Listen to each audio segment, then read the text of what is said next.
Welcome to Life, Lessons, and Laughter with your host, Glenn Ambrose.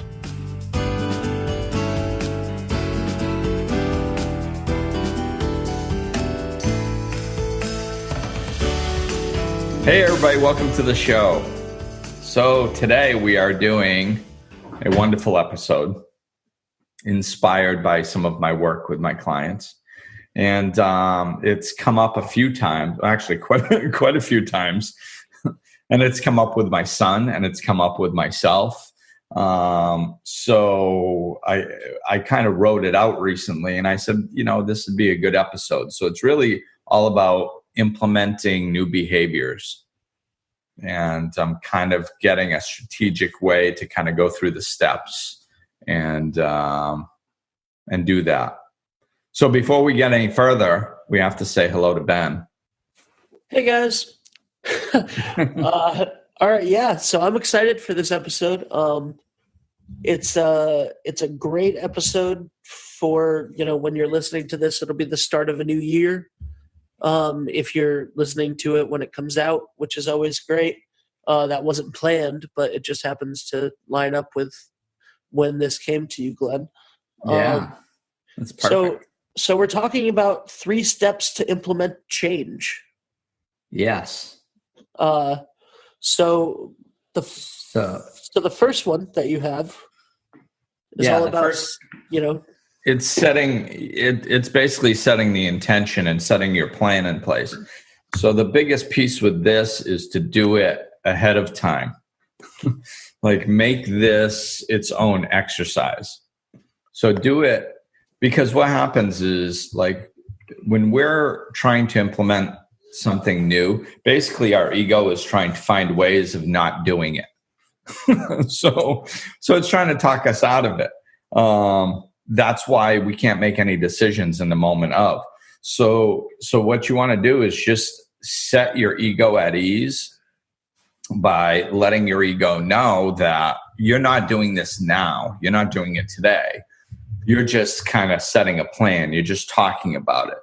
And then your ego will relax, because your ego can't really handle long-term thinking very well.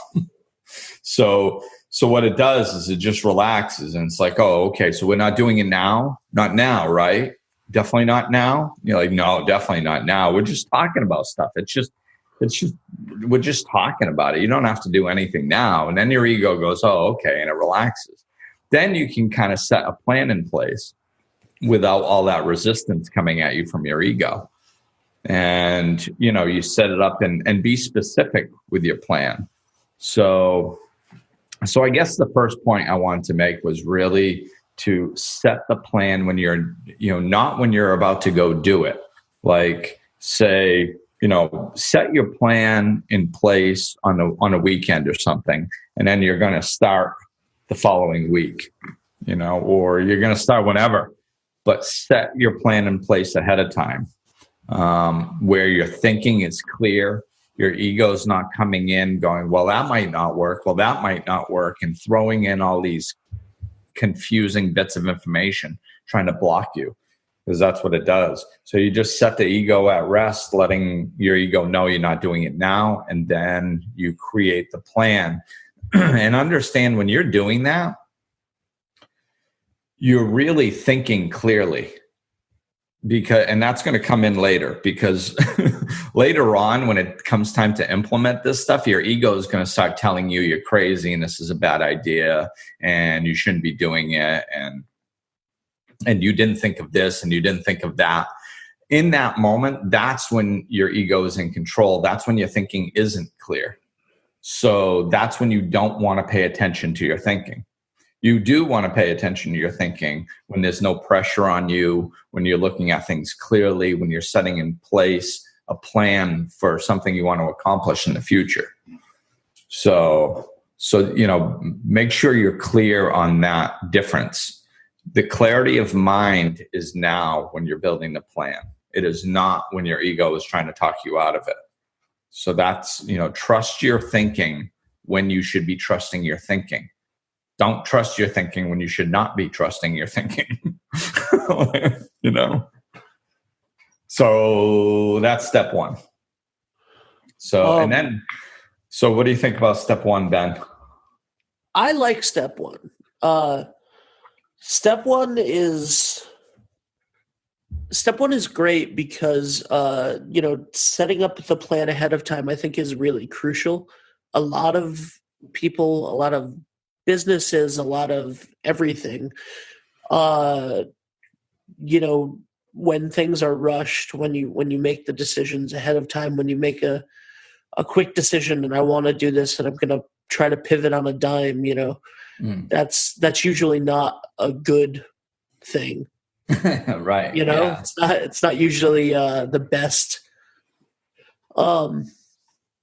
And when you take more time and you can, I don't want to get ahead of ourselves, but when you take the time to plan, and really work on getting the stuff together that you're going to implement, then you have a strategy that you can follow. You have sort of a map and a game plan that you can follow. And I think that's great. That's important. It's easier to even if you're the one making your directions, it's easier to follow directions than to figure it out as you go. Right. And it's if you pay close attention to your body language is probably, some fear can bubble up. It's possible. It's not going to be overwhelming though, because your ego isn't trying to talk you out of it because you don't have to take any action yet. So it's completely manageable. But if you pay close attention, you're probably going to feel some excitement because, obviously you're setting a plan for something that you've wanted to accomplish and you've probably wanted to accomplish it for a while. Or at least it's a stepping stone to something you've wanted to accomplish for a while. So there's a level of excitement that starts bubbling up. So here's a personal example of when I did step one well. Towards the end of 2015, there was a lot of stuff that I wanted to accomplish in 2016. And a lot of personal goals, a lot of business goals, I was doing way too much stuff at the time, honestly. And, but I took the time starting in October to go, all right, I'm going to have a plan so that when January comes, I'm going to attack this. And I had this plan set out, and in January, I started implementing the plan. And by the end of January, the year looked way bigger than I had ever imagined. Yeah. And so many things happened. We moved to a bigger, better place. The business really exploded that year. A different, the children's theater business that I was doing at the time exploded that year. So many different awesome things happened because I took the time to plan it out before implementing it. Yeah. And I should probably take my own advice and do that again. Yeah. Yeah. And of course, where this can be grand scale or it can be small things too, So it's, with the grand scale, usually you have to keep in mind you need room to breathe. We want to implement structure. And so you can be setting up a plan okay, I'm going to do this at this time of the morning, and I'm going to work on this in this afternoon. Not necessarily that, I'm going to do this and it's going to work out perfectly. And then starting on this day, I'm going to do that. And, because that's, life happens and there needs to be a little room for breathing, especially with the big stuff. But it's just setting the structured stuff in place so we can stick to it and break through. We're very habitual beings. I say it all the time. So it's breaking through that habit and creating a new one, that structured pattern. So to give you the opposite example, and on a smaller scale, I don't know if you remember this, July 30th of this past year, I decided that for the entire month of August, I was going to go vegetarian. Do you remember that? Yeah. Yeah. And I didn't plan it at all. I just was like, all right, tomorrow, like I'm just going to do this. I've been thinking about it, but I hadn't planned at all, and failed miserably. After it was great for a week, but then I looked at all of the like nutrition stuff that I had been going, and I tried to do it as I went instead of planning, and it was the opposite of the previous story. You know? Yeah. So it does. The planning helps a lot, and it's the, which actually, as it's naturally kind of spilling right into the second part of it, which is, what types of things are we going to plan? What does planning it look like? And that's really the action steps. And it's really the getting specific with things that you're going to do. And, like if you're creating, again, this can vary small scale to large scale, but I mean, right now, a lot of people, we do too much. A lot of times we work too much, and sometimes it's work, sometimes it's distraction. But like now with technology, a lot of times working too much and distracting ourselves too much look very similar because it's on devices, the TV or the computer or the cell phone. And, so things like that, when you're distracting yourself or working too much,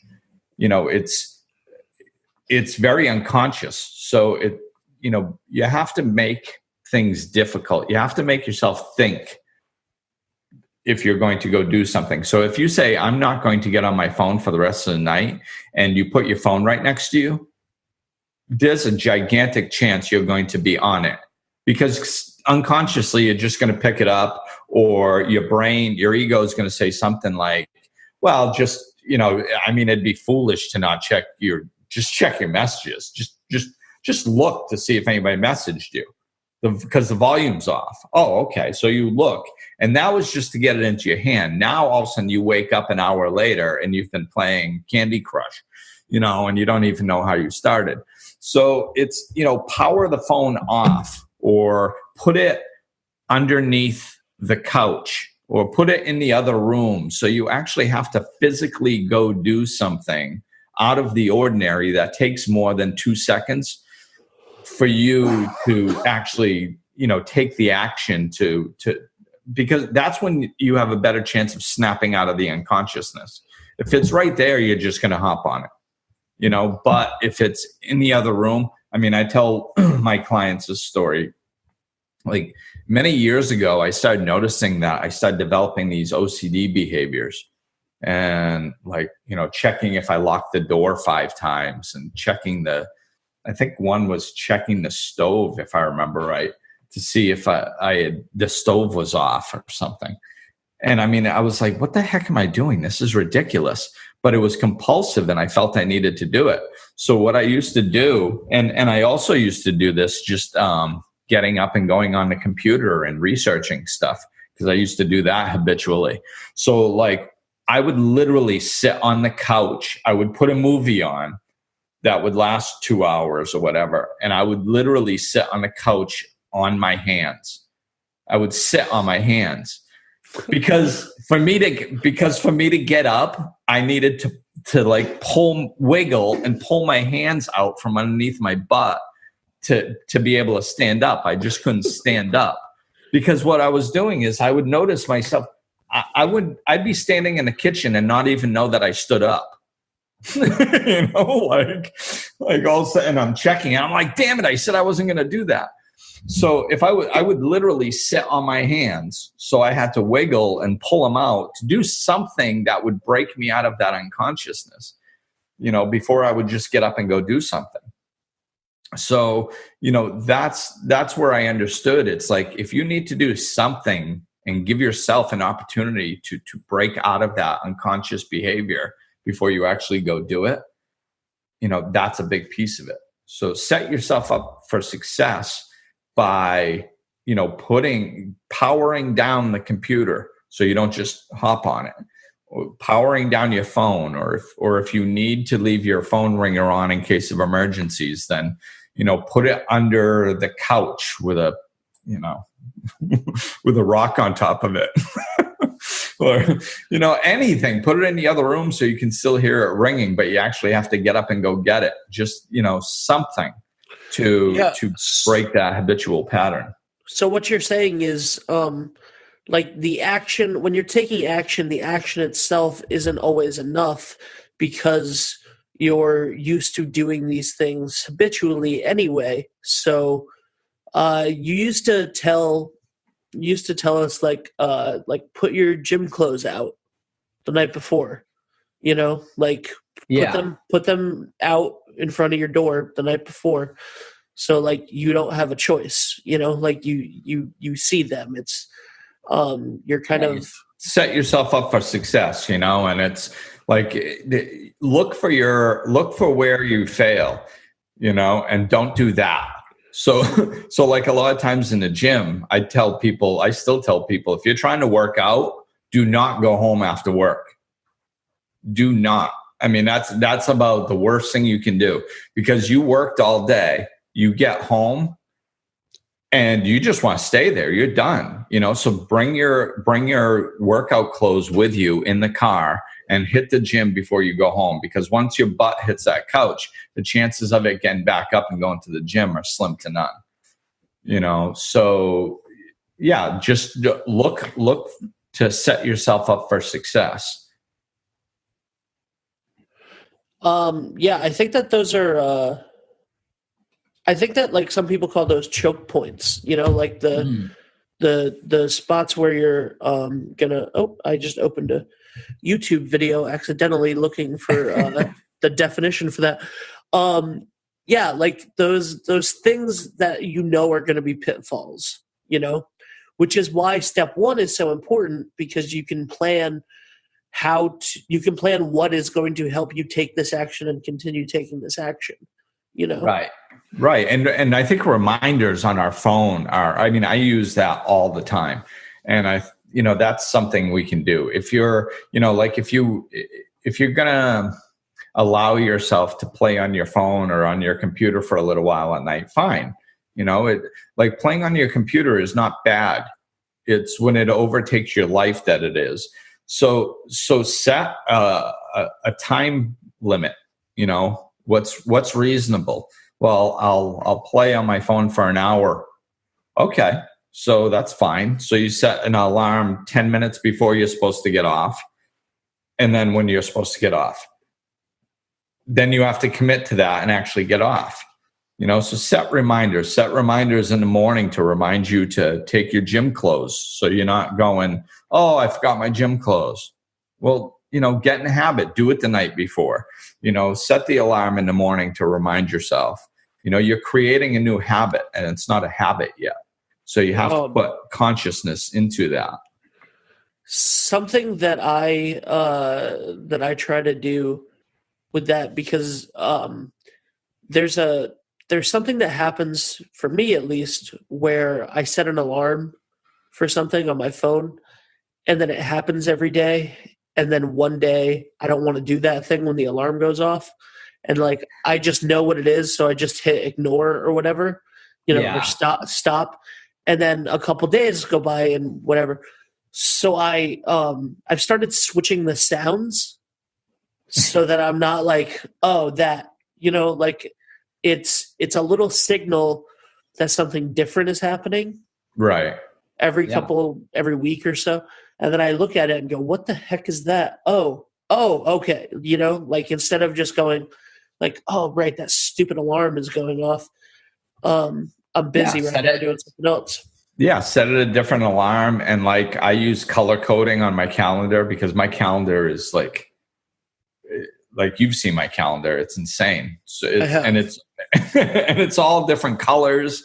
And, and if there's something that I try to use red, if there's something that I really need, I need this to jump out at me, because, my entire schedule is filled every day usually, and I move things over day to day. So it's like, if I need something that's absolutely mandatory, I'll try to put it in red, and I'll try to put a reminder on that one and not a reminder on all the others, because I've done that before. My reminder is going off all day. And, because every half hour I have something different, and there's an automatic alarm set on each one. So it's just, eventually you have to ignore it. So now I only set most things I don't have alarms for. Just the mandatory things I do have alarms for. That way you're just not tuning out the sound, and changing the sound, like you said, is a good idea too. It's, this stuff isn't rocket science. It's just understanding your brain, do something different and hold yourself accountable. That's the type of mentality we want to get into. And what's funny, is this is just leading right into step 3, because step 3 it's the energy in which you do this, which I think is really the most important. And it's really allowed me to do the first 2 once I started shifting the way I was viewing things, so and that's what step 3 is really understanding that you're doing this as an act of self-love, and make it that. When I sold personal training, I don't even know how many years ago, I think I'm embarrassed to say, maybe 25, 30 years ago, I used to have to sell my own personal training. So when I sat down with people, I used to tell them then, you're more likely to keep an appointment with me than you are to keep one with yourself. And that's true. And it's unfortunate. And I don't think it should be that way now. And I think that we should change that. And if we really look at stuff like this, it's true. Like, basically, we walk through life lying to ourselves and disrespecting ourselves on a regular basis. And then we wonder why we have low self-esteem. It's because we treat ourselves like crap. We beat the crap out of ourselves whenever we do anything wrong. We lie to ourselves. And so we need to start treating ourselves better. We need to look at this realistically. It's amazing how much you can accomplish when you start treating yourself with respect. And when you're, remember why you're doing this stuff. You're doing it because this is your life and you want to accomplish something in your life. Well, you have the right to do that. Take it seriously. Don't just say it. And then I didn't do that. Like, would you do that to a friend?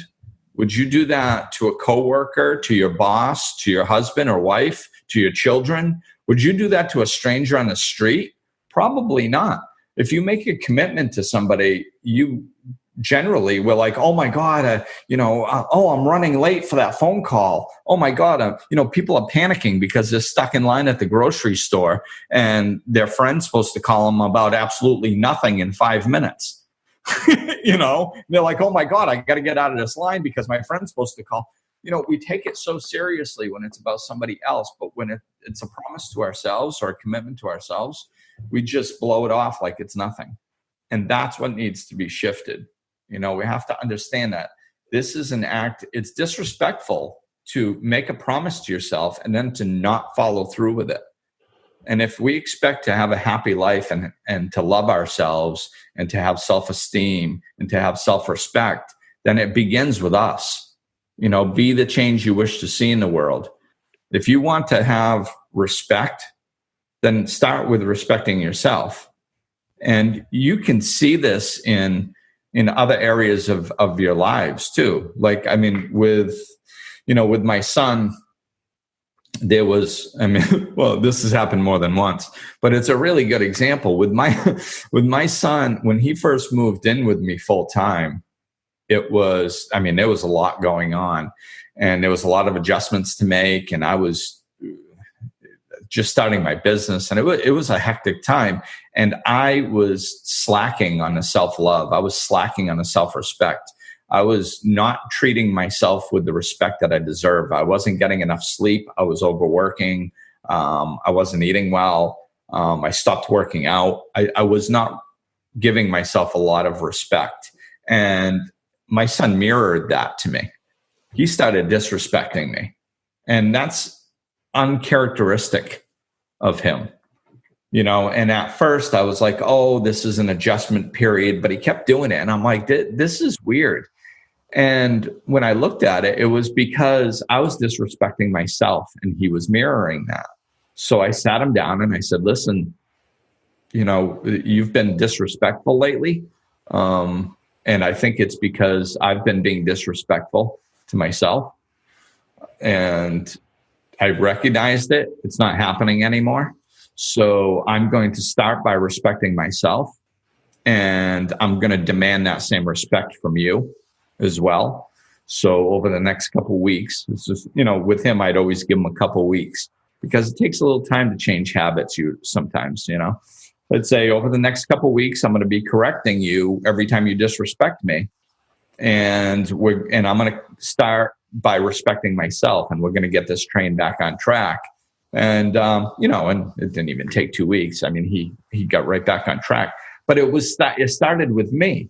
We don't respect ourselves, and then we wonder why everybody else doesn't respect us. It's, we have to respect ourselves first. People read our energy a heck of a lot more than we realize that they do. And, and our body language and the way we talk and stuff like that. And people treat you the way you'll treat yourself. So if you treat yourself with respect, people are going to treat you with respect a lot more. And if they don't, you're going to be in the right energy to stand up and go, hey, whoa, wait a minute. Because all of a sudden your self-respect does rise because you treat yourself better and you expect it from others, There's one other aspect to this that you told me about a long time ago, and I told a lot of people, and I was looking for the exact quote and I couldn't find it. But something about the way that you look at your goals, when you're trying to implement a change, usually it's something that there's a reason why you were doing the thing that you were doing before, because you liked it in some way. You enjoyed what you were doing a little bit. That gave you something. Yeah, it worked for you on some level. It worked. People do what works on some level. Exactly. And I think it was a Dalai Lama quote, but you could correct me on that, about cake. Yeah. So what it was is it's this, I can't remember the book. Happiness is in the title. But it's this guy that went and wrote a book. He spent a lot of time with the Dalai Lama, and they tried implementing the Dalai Lama's philosophies into Western culture. So, and the Dalai Lama said the reason why a lot of people have difficulty changing habits and things like that is because they look at what they're doing as self-deprecating. It's punishing. So they used diet, for example. And he said, if you go on a diet and you say, okay, well, I can't have that piece of cake, then what you're doing is you're denying yourself something that you want. You say, I want that cake, but I cannot let myself have it. So that's a negative tone, and you're denying yourself something. And if you deny yourself something, eventually you're going to rebel against it, because it's just not natural. It's not natural to be mean towards yourself. And that's the energy of what you're doing, is you want it, but you can't have it. So eventually you're going to rebel against that philosophy. So he said the better philosophy is looking at your goal and saying, okay, I would like to be healthier. My goal is to be healthier. So I can have that cake if I want, or I can decide that I want to be the person that I'm trying to become, and I can choose to not have the cake because that's one step closer to the person that I want to become. And then all of a sudden you're not denying yourself the cake because you want it, but you can't have it. Instead, you're saying, no, I'm walking towards what I want.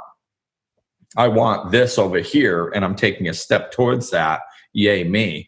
And when you do it that way, there's nothing to rebel against. There's no negativity, So our mindset about how we look at things is very important. You have to understand that you're not doing this stuff because you're trying to be mean to yourself and you're trying to, implement this structure that strips your freedom.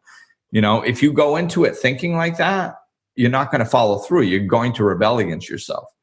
But if you go into it looking at this like it's an act of self-love and you're doing this because you deserve to live the life that you want to live, you deserve to accomplish what you want to accomplish, and you're going to do whatever it takes to get there out of love and respect for yourself, then all of a sudden it's a completely different energy.